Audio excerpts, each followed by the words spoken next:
त्यामुळे एक धावेला किंमत असेल हे निश्चित त्याचा ठाऊक आहे.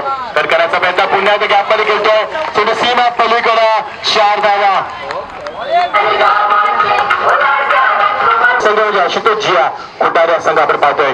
पुढचा चेंडू बॅकवर्ड लेव्हल सिंगलची मात्र अपेक्षा निश्चित करता येईल. फलंदाज फार हुशार आहे सागर. कारण रुपेश सरदेती सेमीफायनलचा सामना जो नॉकआउट पद्धतीने असेल तोची पण किशोर पडजी यांच्यामध्ये defensive stroke back to defensive stroke. रुपेशला माहिती चेंडू अत्यंत घातक आहे. अर्थातच त्याने चेंडूला सन्मान दिला. अभ्यास केलाय. निकेशने मात्र बॅकफुटला केला दोनदा प्रवृत्त केलाय. तिसऱ्यांदा तोच फटका मारण्याचा प्रयत्न चेंडू मात्र बीट करतोय. सिंगलला प्राधान्य देतोय. 3 चेंडूमध्ये रुपेश उंच भरारी घेतोय. राईट मोठे विकेट मोठा फटका खेळण्याचा प्रयत्न सिंगल मात्र निश्चित लाभेल. थोडी डावरी देतोय. लंगाला सुद्धा पुढे सरकतोय. बॅकअप देतोय. प्रोटेक्शन देतोय. तो सिंगल मात्र बाजूला असणारे शंका नाही कारण सावना फलंच्या बाजूला जास्त मांडला जातोय. कट करण्याचा प्रयत्न ज्यामध्ये खेळतोय तिथे पुढे सरकतोय आणि संतोष मध्ये तिथे नसतात अगोदरच मध्ये चेंडू चौकार जात नाहीये. 2 धावा कधी पाहायला मिळतात. जास्त एक्साइटमेंट पाहायला मिळते. या किल मात्र शंका नाहीये. यावेळी प्रेक्षकांच्या काळजात ठोकाच होणारा रुपेशने मात्र जबरदस्त खेळ केलाय.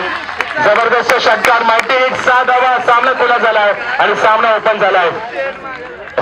जबरदस्त आनंद साजरा करतात. यावेळी मोठा फटका आणि सामना जिंकलाय.